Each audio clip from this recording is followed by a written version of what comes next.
Well, good evening and welcome to this public forum with the candidates for the Legislative District 35 Senate race.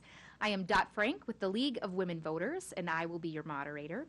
This candidate forum has been organized by the League of Women Voters of Bismarck-Mandan and is co-sponsored by the Bismarck Tribune and Dakota Media Access. The League of Women Voters is a nonpartisan organization that promotes the informed participation by all citizens in their government. The League does not endorse or oppose candidates or political parties.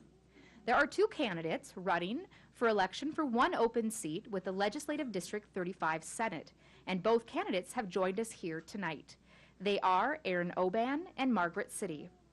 The audience is invited to submit questions using the index cards provided to you. Viewers at home may phone in questions by calling 355-1312 between now and 6:35 p.m. tonight only, September 29th. That number again is 355-1312. This is intended to be a respectful exchange of ideas. Our purpose this evening is to provide voters with information about the candidates and their positions on issues that affect the people of District 35. Now let's meet our candidates. You each will have 1 minute to tell us why you are seeking election to the Legislative 35 Senate. And we'll begin with you, Ms. Margaret City. Thank you. I am Margaret City, and I've been your state senator for the past 4 years. I have been serving as the vice chair of the Judiciary Committee, and I also serve on the Transportation Committee. I've been married to my husband David for more than 35 years, and we have 4 grown children. I've been a high school English teacher and also a sub in the public schools since I was first elected. And I've taught both in public and private. I've also been a small business owner. I was the president of Buy Right Grocery, which was our family-owned business for more than a decade. And I've also been a state employee working at the Department of Transportation and at Bismarck State College. And I believe that all of these experiences have uniquely qualified me to serve the people of District 35. I look forward to an open and honest debate, and I thank you for inviting us tonight. Thank you. And now, Ms. Oban, 1 minute. Call me Aaron, please. I would also like to thank the League of Women Voters for having us participate in this forum, and to Senator City as well for participating. My name is Aaron Oban, and I am seeking the seat in the Senate for District 35 for a whole lot of reasons. But those reasons can really be summed up by the fact that I believe I can better represent our district. I really think that's what elections are all about.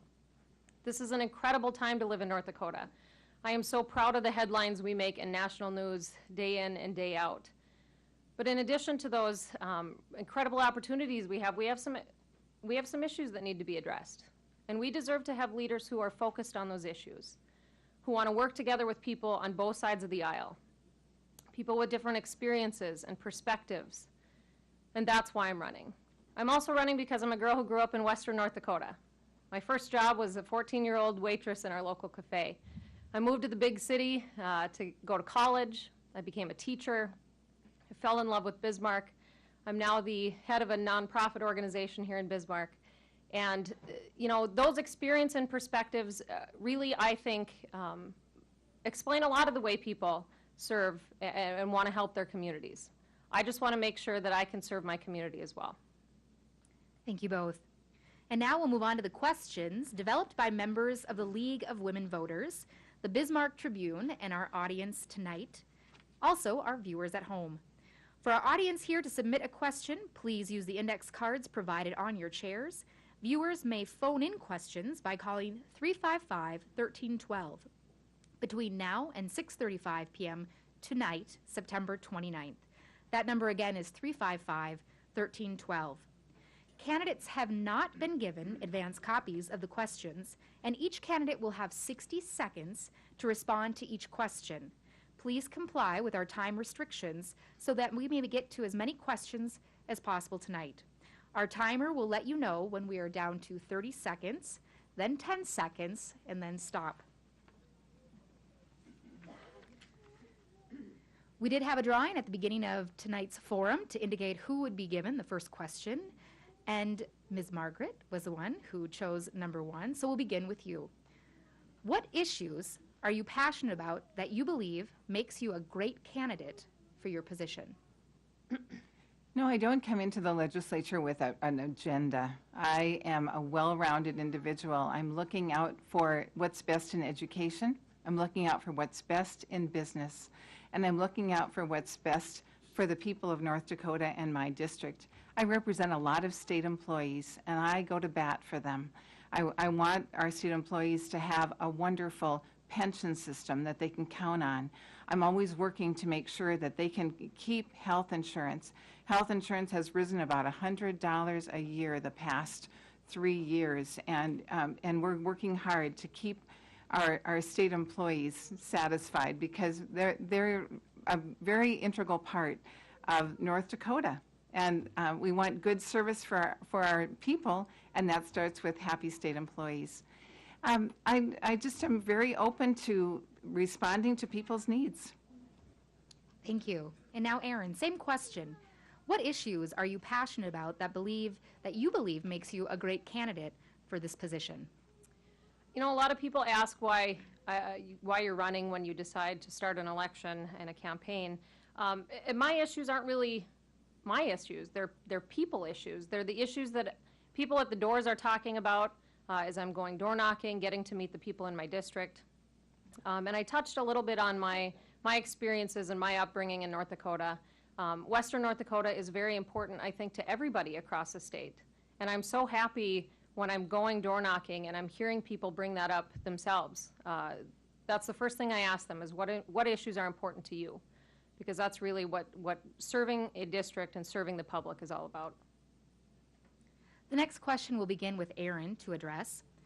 And this was provided by the League of Women Voters, but I'll follow up with a corresponding audience question.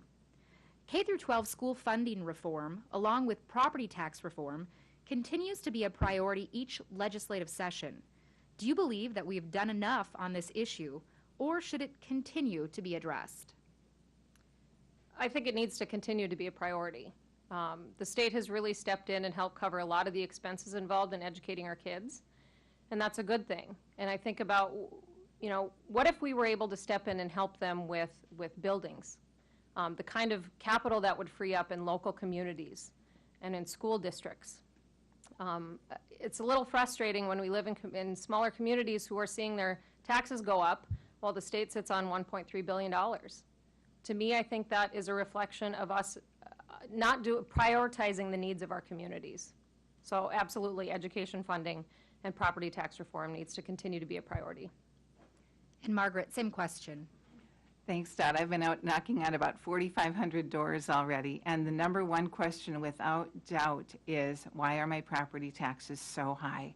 I hear it all the time, and it is of prime concern that we come up with a better property tax fix than we currently have.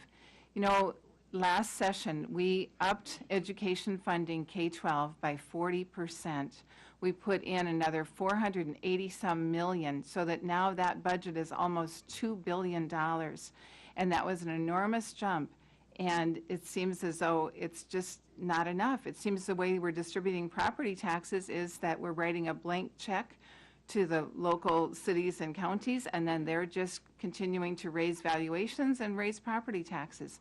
So we need a new solution. And I have great hope in this property tax panel that the governor has convened, this task force, and some of their recommendations for pooling various funds and then actually putting in a few caps. And now a question that follows up on the topic of funding education, particularly this from the audience. And we'll begin with you, Margaret. Currently, North Dakota provides no funds to support Head Start. Do you agree with this policy? And what are your thoughts about fully funding early childhood education? You know, I've had a couple of people mention early childhood education, and the legislature did pass a bill that would allow school districts to fund pre-K if they have the money. I think that that's a very important discussion that needs to be had at a state level. I have a lot of people who have daycares in their homes, and they're very upset at the thought that they would be losing all 4- and 5-year-olds.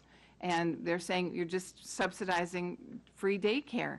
And so, you know, where are children, you know, where are they best placed at ages 3, 4, and 5? And is it right for those parents who are sacrificing to stay at home to have to pay higher taxes so that we can have pre-K for everybody else? These are important issues that we really need to sort out and I'm sure we'll be doing it in the sessions to come.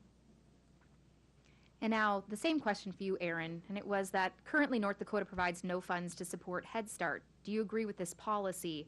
And what are your thoughts about fully funding early childhood education? We are a state that does not fund pre-K. West Virginia, Alabama, and Arkansas do. I think it's a little embarrassing that we are one of the states that doesn't. And I can understand some of the concerns that people with child care facilities have with shifting some of the 4- and 5-year-olds over into pre-K. But we also have huge needs in child care that would open up some places for some children there as well. I am absolutely supportive of pre-K because I've seen studies that show it helps kids all along the way. They're more developed at 4 years old. They're more developed in 2nd grade. They're more developed in 7th and 8th grade. And they're far less likely to commit crimes. I mean, I firmly believe those, and I think that's an important priority we have in our state. Continuing down the path of education, which seems to be a hot topic this evening, both with the prepared questions by our league and the Tribune and contributors and the audience, I'd like to ask, and beginning with you, Aaron, this time, what are your thoughts about Common Core? In fact, do you think that North Dakota should turn back Common Core? And then please, why or why not? Common Core has become a really hot subject. And I think Margaret City and I, both as former teachers, have about the same credibility when we look at this. Beyond you know, what we hear on both sides of support and opposing Common Core, this is what I know. Governor Dalrymple supports them. Kirsten Baszler supports them. The teachers and administrators in my district who I've talked to support them. The Chamber of Commerce supports them. And just yesterday I read that the Catholic Diocese here in Bismarck supports them. I think that's a pretty broad base of support. And I think the standards are more difficult. They are more rigorous. It's going to take some growing pains. But we cannot address real problems that parents have, legitimate problems, when Margaret City makes up fake ones. I read an article she wrote where she compared English standards to pornography. That's not a legitimate concern. I absolutely want to sit down with families and with parents and with administrators and teachers and make sure that our kids are learning to the best of their abilities, that they are college ready and they are career ready. I think that's what we all want. Now, Margaret, same question, specific to Common Core. And the question was whether or not North Dakota should turn it back, and if so, why or why not? Dot, before I answer that question, I hope that we can stop the time a moment, because in the rules we said there would be no personal attacks, and I think it's very bothersome when my opponent starts out with a personal attack like that. I strongly oppose Common Core for a number of reasons, and I oppose it because I've been talking to the teachers and the parents and the grandparents in my district. The teachers are very concerned about merit pay. They're not seeing it right now, but they know that it's part of Common Core and it's coming down the road, and they're smart enough to know that it's going to have long-term consequences for them. I'm very concerned because the parents are talking about what the fuzzy math and how they can't help their children with the schoolwork. I have seen some of the excerpts on the recommended reading list, and I have never called them pornography, but they border on pornography. I will say that very definitely. There is just so much involved in Common Core. I hope you have more questions, because I'm supposed to stop, and we haven't even touched the surface of the topic.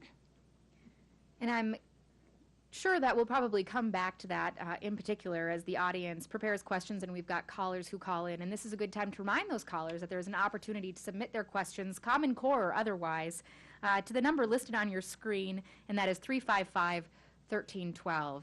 Now on to another audience submitted question, and we'll start with you, Margaret. This relates to workforce, and I know workforce is an issue that we're all familiar with, whether it's the private or public sector. It seems finding the workers is probably the most difficult aspect. And this question refers to public employees specifically. The question reads that District 35 represents more public employees than likely any other district in the state. Public employees' retirement and pensions were a topic during last session. Do you support defined benefit or defined contribution plans? Well, that's a complex issue, and we want a solvent plan. That's the number one thing. We want every person who is close to retirement to know that that retirement system is going to be there. We might have to start looking at a different plan for new hires, and that's what we have been talking about. But in no way, shape, or form are we ever going to disrupt someone in mid-career and say that they're going to be shifting to a different retirement plan. That would be completely unfair. And now, Erin, same question. When I was door knocking, I met a woman named Elmora whose husband had passed away in the last year, and he was a public employee. And she was telling me how thankful she was for his retirement and his pension, that she was able to stay in her house and take care of herself after he passed away. And she was telling me how important it is that families who work for our government, who work for us, who work for the public, have that kind of security. I was reading that 3/4 of North Dakota state employees who opted into defined contribution when they were just given that choice to choose between defined contribution and defined benefit have already said they won't have enough to retire. That is a concern. And if we can't pay our public employees at a rate that keeps them there, because this is a workforce issue, we need to make sure that their retirement and their pensions are completely secure. So I support defined benefit. This is another question submitted by the audience that ties into state employment. And speaking of wages along with benefits, this relates to the latter. The question reads that many North Dakota state employees hired in the last 3 to 4 years have worked under temporary full-time status. They have no sick leave or vacation time. What will you do to get more permanent positions? I think that's a really sad reflection of where we're at right now. It is very challenging to keep up with the growth we're seeing in our state. I don't think that government should be too big or too small. It should be able to effectively do its job. And at a time when our state continues to grow, we clearly have to provide the kind of support that the public needs to address their concerns.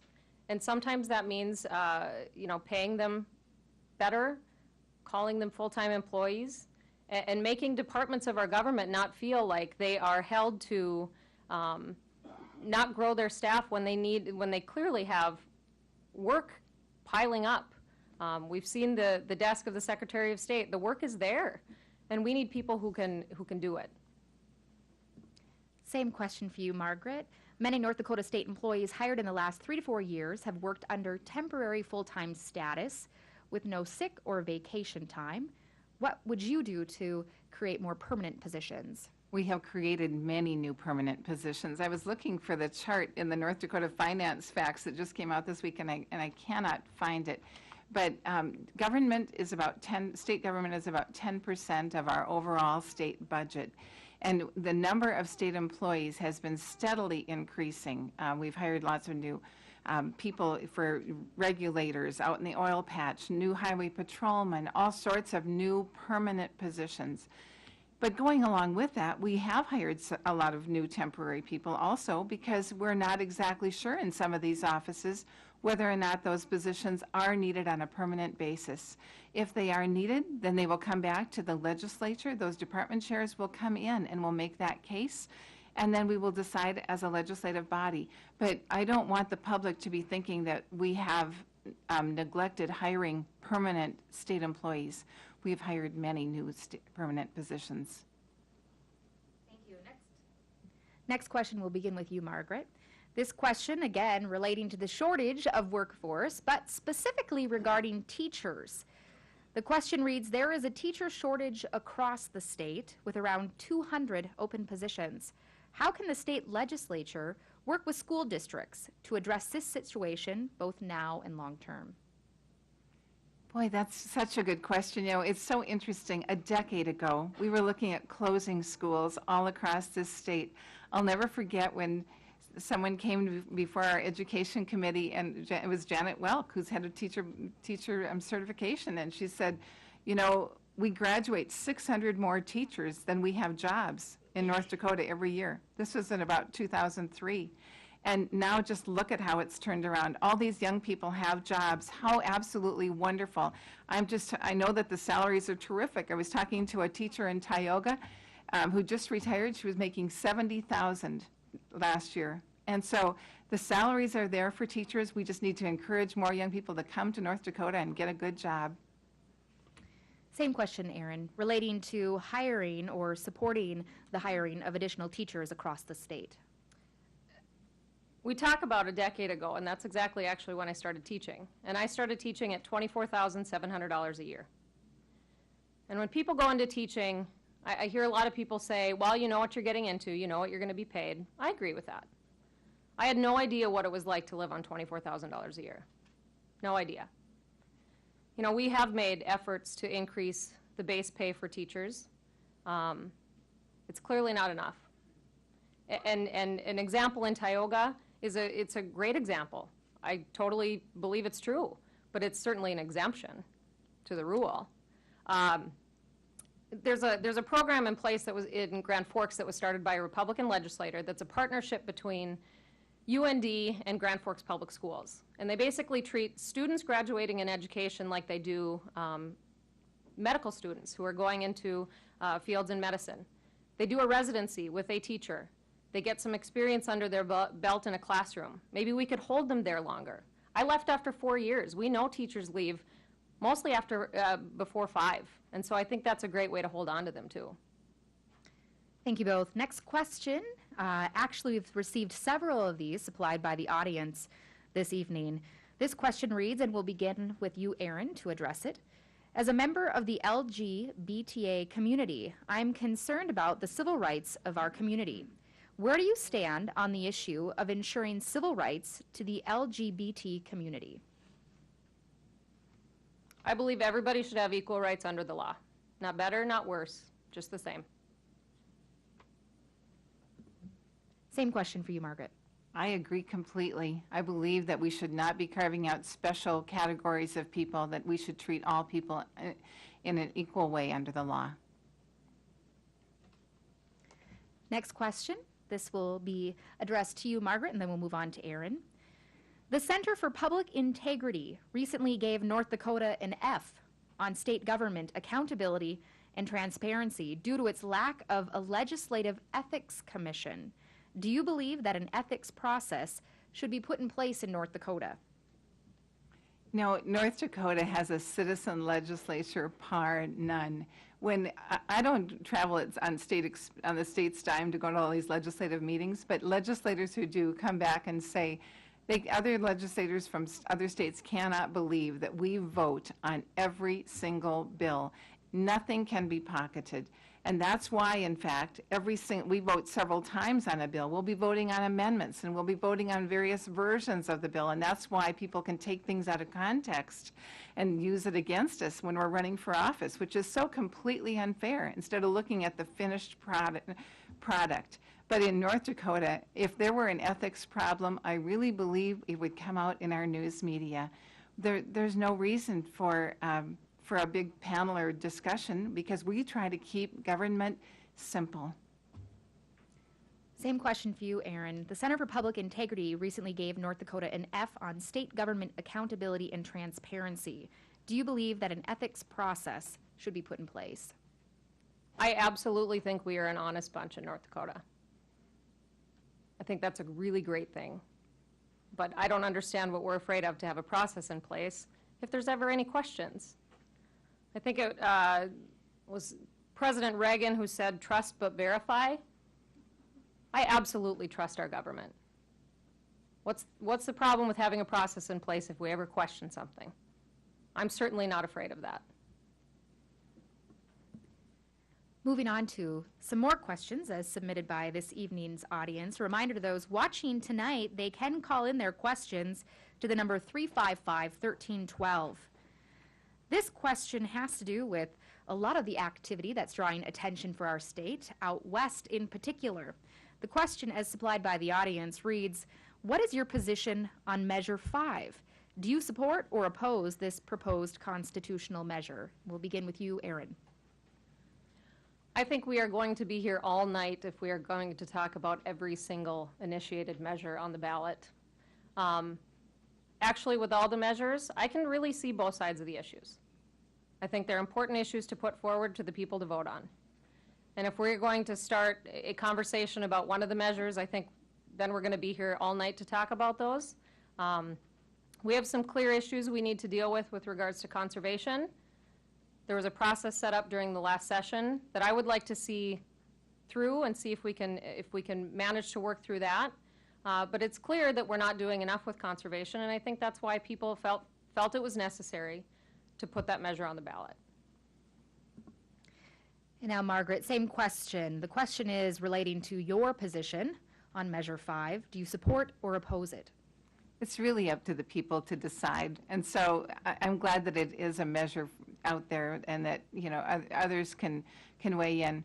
On a personal note, because we're not going to be voting on this right now, you know, but I have a very uneasy feeling whenever we give taxpayer money to appointed boards and commissions. The war for independence was fought over the fact of no taxation without representation.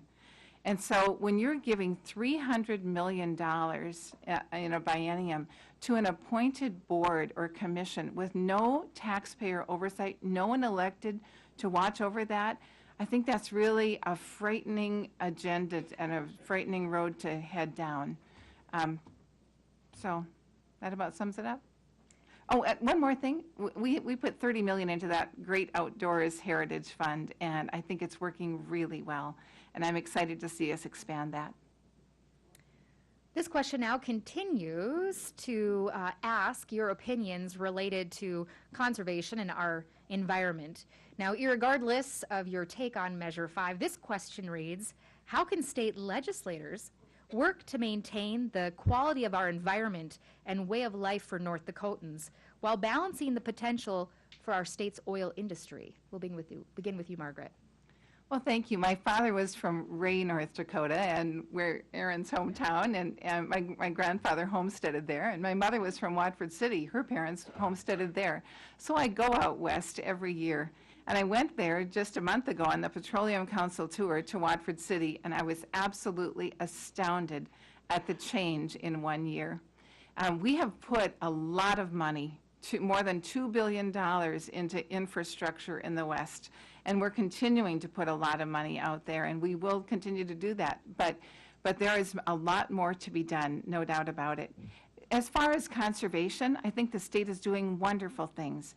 We are looking at the reclamation of all of these oil wells, and we've seen already how well they are being restored. And we're not going to lose sight of the beautiful place where we live, where we treasure, where our grandparents homesteaded. This is our legacy, and we're going to keep it beautiful. And now, Erin, same question. Well, Margaret did say where I'm from. I, too, grew up in western North Dakota. And my family has since moved here because of some of the frustrations and concerns. With living in a town they just weren't expecting to grow as fast as it did without the needed infrastructure. They need to stay there. And so I think the responsibility of legislators and of our elected leaders at a time when we're experiencing so much growth and so much opportunities. We need to invest in the immediate needs. But we also need to believe the leaders when they come to Bismarck and they ask for help. So far, we haven't really believed them.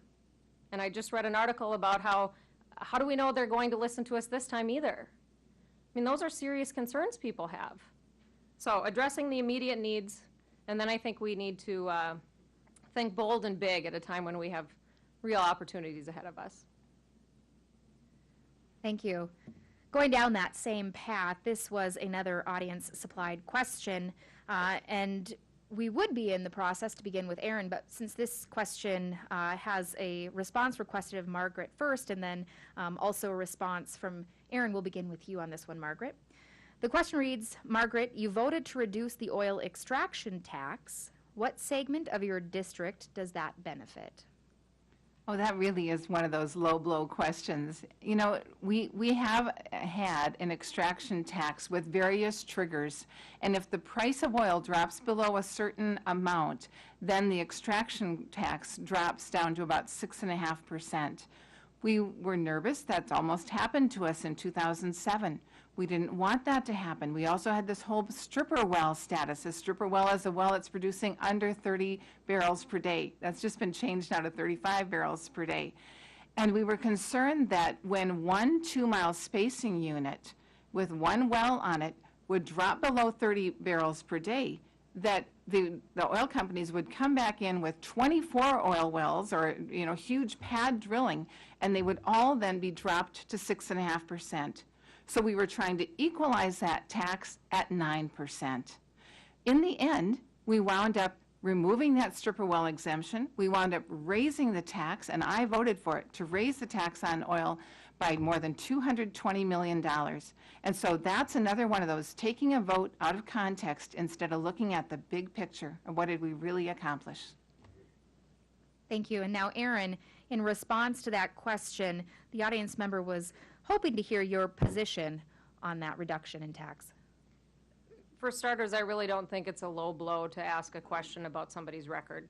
That's what elections are about, looking at a record. And that is a vote Margaret took. She voted to cut the oil extraction tax 30%. That's all there is to it. I don't believe we are at a time we need to do that. I think we absolutely need to be able to address the concerns that oil companies have. We want this boom to continue. I think it's going to continue for decades, and that's a really good thing for our state. But now's not the time to be cutting the oil extraction tax when we have a ton of needs that come along with the growth. The next question, related to kind of the enviable financial position our state is in and that we're getting recognized for, reads, in light of the state's surplus, how do you believe these funds should be used? And we'll begin with you, Aaron. The list of number ones North Dakota is getting right now is really amazing. It's incredible. I think we're all really, really proud of it. And now is a time when we can think big. We can be visionary. We need to, number one, invest in infrastructure. I think we can create a first-class education system. And then we need to provide tax relief for our citizens. Those are really, I think, the top 3 things that deserve priority. And now, Margaret, same question. How should the surplus be utilized? First of all, tax relief. It's the number one issue on people's minds, and it's time. We have plenty of savings for the future, and it's time to return that money to the people because it's their money. Secondly, of course, infrastructure. I think we put a lot of good money into education and higher ed, and human services has grown dramatically. I've been serving on the Alternatives to Incarceration Committee, and we've seen an absolute explosion. You know, we've had drug crimes increase by 20%. We are locking up addicts in prison. And so, you know, through this committee, we have been exploring a lot of different community-based services to get addicts into treatment and to get criminals into prison. And I really hope that the state is going to continue to pursue that. We came up with some wonderful recommendations, and I'm looking forward to working on them in the next session. That does seem to be a concern of our audience member and also those who helped prepare this evening's questions. Social services ranks high on their list of responses that they're seeking from both of you tonight, and so I'll move into one of those. Trafficking, sex crimes, domestic violence, and other crimes against women and children are becoming more common every day in our community. Do you have any ideas for addressing these issues? I guess I'm looking at I'm so thankful that we have our Attorney General who is looking very seriously at special task forces to look at these crimes. These are absolutely heinous crimes against women, and they denigrate all of us. It's very important that the state get a grip on this problem.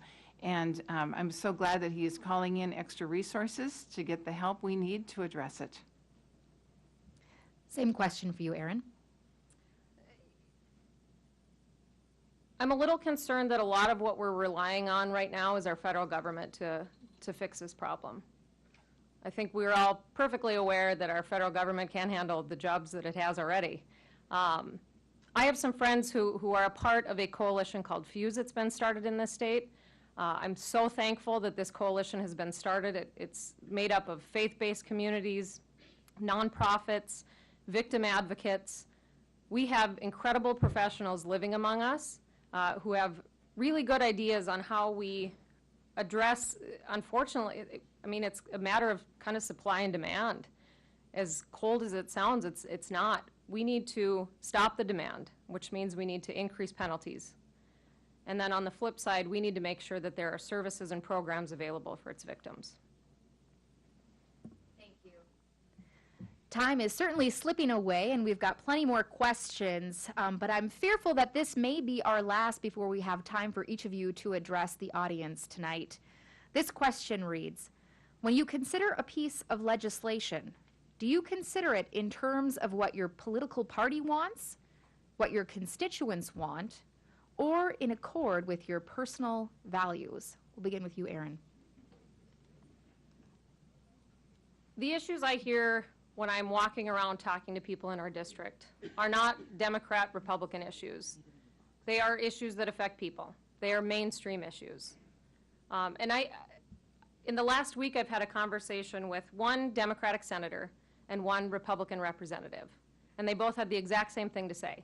98% of the things we work on in the legislature are completely nonpartisan. So that's exactly how I will look at issues. I think the ability to work with people on both sides to serve your constituents is the purpose of serving in the Senate. Thank you. And Margaret, same question. When you consider a piece of legislation, do you consider it in terms of what your political party wants, what your constituents want, or in accord with your personal values? I'm elected by my constituents, and that's who I listen to. I'll never forget wondering whether or not to vote to ban smoking. Interesting that is where Erin works now. But and I thought, you know, I tend to err on the side of personal liberty. And I received so many emails from people that said, please, we don't want cigarette smoke in restaurants anymore. And so I voted what my constituents wanted me to vote. When you're electing someone to the legislature, you're looking at the whole person. You're electing someone with the character and the values that you want to represent you, because you don't know what issues are going to come before us at any given time. And so I look first of all at you know, I hope that people will consider that I'm a person of strong moral conviction. I don't back down from defending life, for instance, and I'm proud of that. But I think, you know, the whole ball of wax is we don't ever vote for our party. I mean, maybe as Erin said, 1 or 2% of the time there'll be a milk bill where people will unite on a partisan line, but it's so rare. We always work together. Thank you both. Candidates, I would like to thank you for being here tonight. You will now have 1 minute to provide a closing comment. I also wish to thank the Bismarck Tribune, Dakota Media Access, and the volunteers from the League of Women Voters for organizing this forum. Now we'll begin with that 1 minute closing comment period. And Margaret, you may begin. Thank you. Well, thanks so much for coming. What a wonderful crowd we've had here tonight. North Dakota has been blessed with abundant natural resources in coal, oil, even wind, and rich, rich farmland. Our economy is booming because the Republican-controlled legislature has had the right mix of regulation, of concern for the environment, of concern for a strong business climate, and concern for the people that we serve. We have not forgotten the most vulnerable in our midst. We have not forgotten education. We have provided for everyone in an abundant way. And in fact, the state has a great surplus, and that's why we need to look at returning some to you, the taxpayers. We want businesses to flourish. We want our young people to grow up to be strong and innovative and creative young people. And we want North Dakota to continue to be a safe, clean, and wonderful place for you to live and raise your family. And now, Erin, you'll have 1 minute. Again, to the League of Women Voters for hosting this and to Senator City for being here. This is a really incredible time to live in North Dakota. And I think this forum highlights some of the differences between my opponent and I, between the choices people are going to be able to make in District 35 for the Senate. There's really nothing I've enjoyed more about this entire campaign than walking up and down the streets and getting to know the people I've been living with for the last 10 years. I don't ask them to vote for me when I go to their door. I ask them what they want to talk about. What issues are important to you? What questions do you have for me as a candidate? What do you think the legislature should be focusing on? And that's the kind of senator I want to be. Not here to serve myself, but to serve the needs and the concerns of the people in my district so that we can make sure this place is as great for our kids and grandkids as it has been for me. Thank you. Thank you, candidates, and also thank you to the viewers at home and the audience members here tonight for taking the time to learn more about the candidates and issues. This program will replay several times on Government Access, Channel 2, and will be available for online viewing at www.freetv.org in the days leading up to the Legislative District 35 Senate election. Before we close this candidate forum, I want to remind you that voting in North Dakota is very simple, and you can find voting information at your county's auditor's office and from the office of the North Dakota Secretary of State. Thank you all, and good night.